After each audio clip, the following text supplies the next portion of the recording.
일단 첫 번째로는 그거에 대한 책임은 지도자분들한테 좀 더 많이 있다고 봐요. 어떤 코칭을 하면 어떤 훈련 프로그램을 가지고 자꾸 애들이 선택할 수 있는 프로그램을 만드느냐 되게 중요한 거거든요. 특히나 지금 이 시기가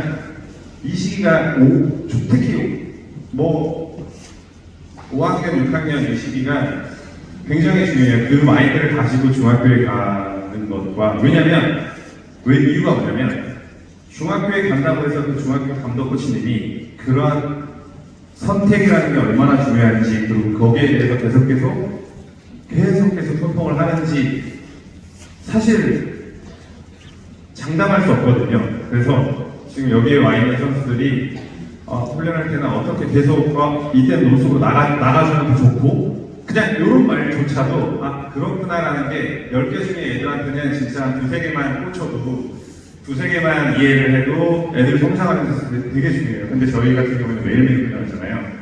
그렇기 때문에 그런 부분들이 되게 중요하죠. 그리고 뭐 하다못해 집에서 부모님들이랑 축구를 보면서 저 때 왼쪽에 빈 거 같은데 왜 저런 거야?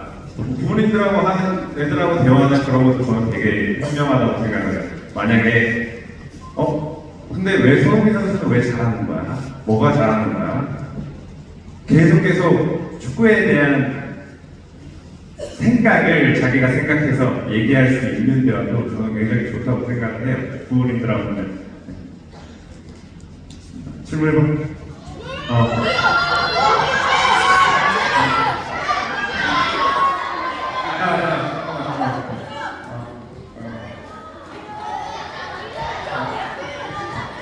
잠깐만. 줄넘기를 할 때 몇 개씩 했어요? 줄넘기 할 때 초등학교 때는 1단 뛰기는 그렇게 많이 안 했고 이 얘기도 해주면 좋겠구나. 1단 뛰기를 너무 많이는 안 했고 1단 뛰기는 워밍업 그리고 2단 뛰기를 하는 과정에서 내 준비라고 생각을 해서 그 정도로 해줬고 2단 뛰기를 많이 했어. 그래서 초등학교 때면은 한 2단 뛰기 30개, 50개씩 한 5번 이 정도만 해줘도 충분할 것 같고 할 수 있다면 중학교 때 특히 줄넘기를 많이 해서 중학교 때는 좀 많이 했는데 거의 무조건 하면 2단 뛰기 100번을 최소 5번에서 10번을 채워갔으니까 그 정도를 자주 한 일주일에 한 3번씩은 해줬었던 것 같아요.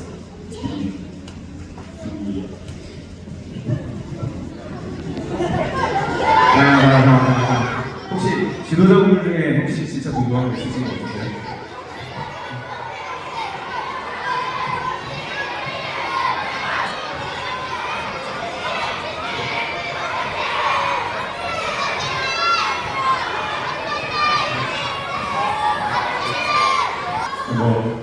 제가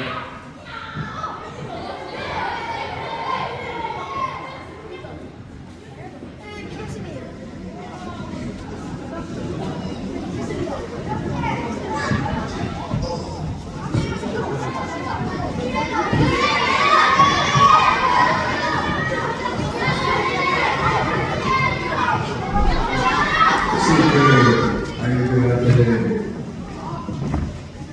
학년마다 줄 수 있는 좀 피드백 같은 거를 좀 어느 부분에 잡고 주셨는지. 질문 감사합니다. 일단 초등학교까지는 제가 완전한 전문가는 아직 아닌 것 같은데 일단은 저는 이게 지도자보다 가장 힘든 일 같아요. 사실 4학년의 선수인데 조금 뒤처지는 선수가 있고 5학년, 6학년하고 같이 해도 충분한 선수들이 있잖아요. 근데 그런 환경의 시스템을 만드는 게 제 첫 번째로 중요한 것 같아요. 그런 선수 있어요. 고등학교 1학년에 뭐 2학년 선수, 3학년 선수인데 제가 대회를 진짜 중고등학교를 진짜 많이 봤거든요. 근데 수비를 안 하고 지도자가 그 친구에 대한 의존도가 굉장히 높은 팀들이 굉장히 많아요. 그러면 그 뜻은 뭐냐? 그 친구는 이미 그 레벨을 넘어선 친구예요. 수비를 안 하더라도 공격에서 이펙트를 흔히 말하는 메시 같이 수비를 많이 안 하더라도 공격 왔을 때 충당을 다 할 줄 아는 선수. 근데 그게 사실 우리나라 제도적인 문제라고 생각해요. 월만 시스템을 저희는 도입할 수가 없는 환경들이 많기 때문에 그런 부분에서는 사실 저도 내 마음은 잘 모르겠어요. 고등학교면 진학도 해야 되고 하니까 뭐 학부모님들의 뭐 3학년 학부모님들의 반발도 있을 거고 근데 그런 것 자체의 운영과 그런 거에 대한 학년별로 그런 거에 대한 시스템이 어떤 클럽이 어떻게 더 잘 돼 있느냐가 저는 좀 중요할 것 같고 3학년, 4학년, 5학년, 6학년도 저는 좀 비슷하다고 생각을 하고 있고요. 물론 이제 3학년이나 시작을 하는 선수들한테는 저도 잘 모르겠어요. 근데 제가 한 달 동안 미넨에서 봤던 것을 그냥 그대로 말씀을 드리면 일단 시작하는 선수들은 그걸 가지고 경기를 굉장히 많이 하고요. 경기를 굉장히 많이 하고 네. 그 외적으로 이제 기본기나 이런 것들은 좀 약간 따로 하는 것 같더라고요. 네. 그래서 이 축구를 경기에서부터 배우는 것들에 대해서 신경을 좀 많이 쓴다라는 느낌을 받았고 그래서 우리나라 같은 경우에는 제가 보면 기본기나 이런 것들에 대한 기초적인 것들에 더 신경을 많이 쓰더라고요. 그래서 그런 것들이 좀 다른 것 같고 근데 아무래도 5학년, 6학년이면 이거는 제 철학이 확실해요. 경기에 나가는 선수들이라면 경기에 들어간 아이디어와 이 감독의 축구에 대한 것들은 5학년, 6학년 때부터 알고 들어가야 돼요. 무조건 알고 들어가야 돼요. 네. 뭐 애들이니까 그냥 공만 차고 재밌어야 된다. 저는 완전히 반대예요. 네. 그래서 경기 나가는 선수들은 무조건 그 경기를 하는 감독의 기본적인 것들에 대한 것들은 충분히 배울 나이에요. 그때는 경기를 직접적으로 나가야 되니까 네. 그 안에서 이제 여러 가지 개인적인 이제 스킬들이 필요하다라고 생각합니다. 네. 네. 질문을 한 두세 개만 더 받고 저희 한번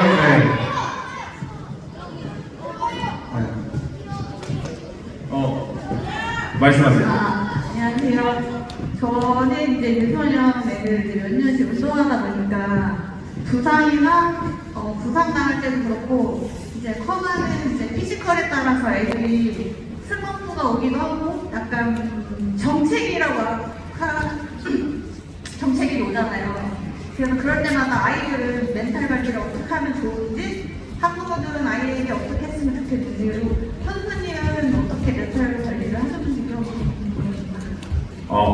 부모님들은 사실 보호자잖아요. 그래서 어느 정도 리드를 해줘야 되는 입장이라고 봐요. 그래서 굉장히 좀 단호해야 된다라고 생각을 해요. 네. 그래서 저 같은 경우에는 사실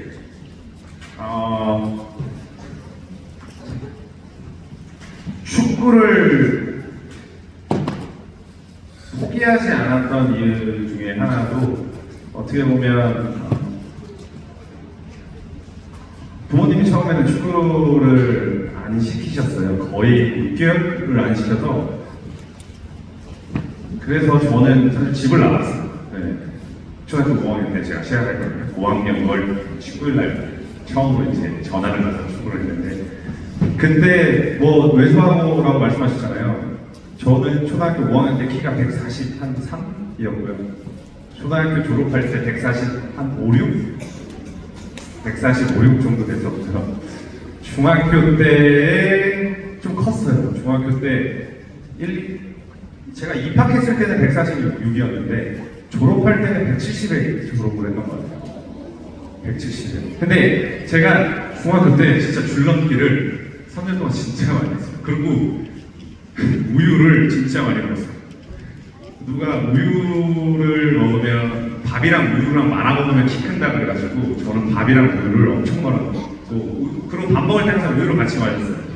그래서 진짜 여기서도 저도 이런 자리에서, 정말 이런 자리에서 어떠한 분이 하신 말씀을 듣고 이 어린 나이에 나도 그러면 우유를 미친듯이 먹어야겠다, 나는 밥 먹을 때마다 우유를 먹어야겠다 라고 생각하고 그렇게 했었거든요. 딱 이런 자리에 제가 여기 앉아 있었던 거죠, 제가 어렸을 때. 근데 우유를 먹으면, 우유랑 같이 밥을 먹으면 키가 크다고. 그래서 그때 우유랑 밥을 막 말아 먹기도 하고, 우유랑 밥 먹을 때 우유도 많이 먹기도 하고 하면서 성장을 했고, 그 다음에 줄넘기는 저희가 단체로도 줄넘기를 굉장히 많이 했었고, 또 개인 훈련할 때도 줄넘기를 굉장히 많이 했었던 것 같아요. 그래서 사실 개인 운동을 진짜 많이 했었던 것 같아요. 특히 자기 전에도 많이 했었고 새벽에도 많이 했었는데 개인 운동을 진짜 많이 했었던 것 같아요. 그런 부분들이 있었고, 저는 부모님 입장에서는 제일 좋은 거는 축구를 시키지 마세요. 근데 그걸 애가 부모의 마음을 뚫을 정도가 되면 그 친구는 잔소리할 필요가 없어요. 무조건 성공을. 애매한 친구가 아니에요. 과감하게 이렇게, 그럴 거면 그냥 그만해라고 했을 때 그 간절함의 크기가 대단하다라고 느끼면 저는 오히려 전화해보게 될 것 같아요. 물론 그렇게 할 수 있는 부모님 제가 보면 몇 명 없을 거예요. 근데 그런 게 좀 필요할 때가 있어요. 냉정하게. 뭐 또 있으세요?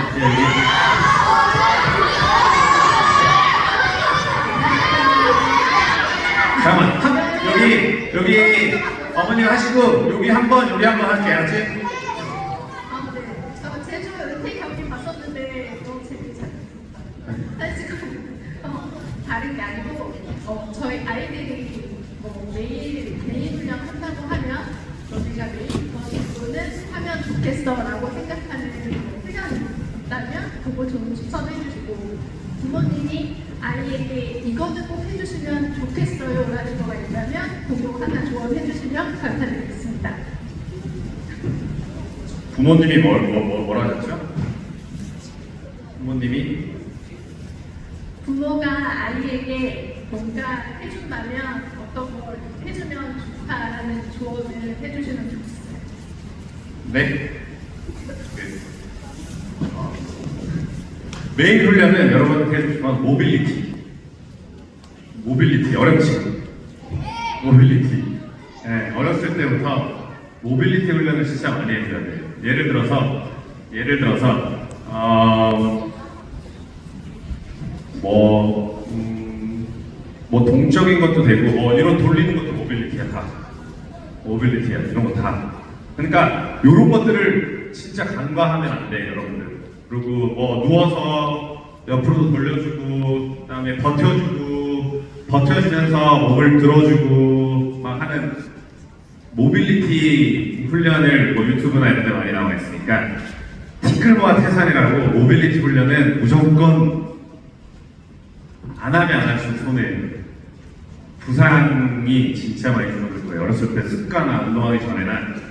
그래서 모빌리티 훈련은 진짜 여러분들 달고 살아야 돼요. 그리고 밴드 땡기는 거나 이런 것들, 발목도 그렇고 그런 것들을 적정량과 적정의 횟수로 하면 좋고, 그런 훈련들은 여러분들한테 진짜 밑거름이 될 거고, 그리고 이건 뭐 다 듣는 거니까 큰 근육은 너무 극과 극이야. 장단점이 너무 커. 예를 들어서 나중에 크면 니네 막 벤치프레스 같은 거 막 무게 같은 거 들고 하는 것들이잖아. 개인적으로 나는 죽을 때까지 안 쉬어도 되는 운동이라고 생각해요. 축구 선수는 절대적으로 큰 근육은 안 키워도 된다라고 나는 확신을 하고 있고, 그거는 한국, 유럽, 어딜 가나 어떠한 많은 지도자들과 얘기를 하고 경험을 해봐도 그렇게 중요하지 않다. 근데 큰 근육을 키우게 되면 순간적으로 퍼포먼스는 분명히 높아질 거예요. 내가 안 됐던 게 왜 되지? 근육이 커지면서 그 근육이, 근데 부상도 많이 일어날 거고 둔해질 거고, 뭐 제일 좋은 거는 여러분들이 다 완벽하게 하는 거지. 모빌리티 100% 완벽하게 하고 큰 근육을 끼우고, 근데 그게 감당이 안 되는 경우가 너무 많기 때문에 큰 근육들은 추천하지 않고, 여러분들 뭐 이런 거 버티는 거 있잖아. 버티고 뭐 여러분들 스텝도 하고 이런 것들 할 때 자세 잘 잡고 하고 하는 것들이 진짜 중요해요. 그래서 몸이 봐봐요.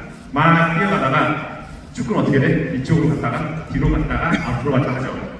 근데 똑같아. 뭐 좋은 차도 그렇고 비행기들도 그렇고 얼마나 날렵하느냐에 따라서 그 순간의 순발력이 승부를 가린단 말이에요. 예를 들어서 봐봐. 가다가 여러분들 순간이 이렇게 몸을 써. 그럼 어떻게 돼?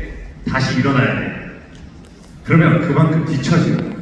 그러니까 빠르게 가고 다시 빠르게 가는 이런 것들을 하기 위해서는 모빌리티가, 코어부터 모빌리티가 좋아지면 진짜 안 보이는 차이를 진짜 많이 만드는 거예요. 그리고 부모들의 조언은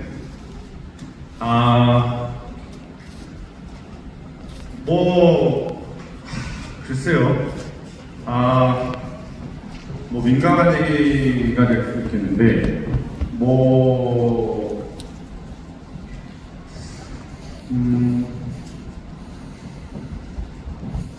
그건 부모님들이 판단하겠죠. 그 친구에 대한 가능성이나 투자는. 근데 전문 감독님들 같이 전문가들에 대한 의견에 훨씬 더 목소리를, 귀를 더 기울이시는 게 저는 무엇보다 중요한 것 같아요. 네. 조금이라도 간과한다면 사실 그 안에 해답이 있는데 그 안에 해답을 찾으려고 하시는 분들이 많이 없으신 것 같아요. 네.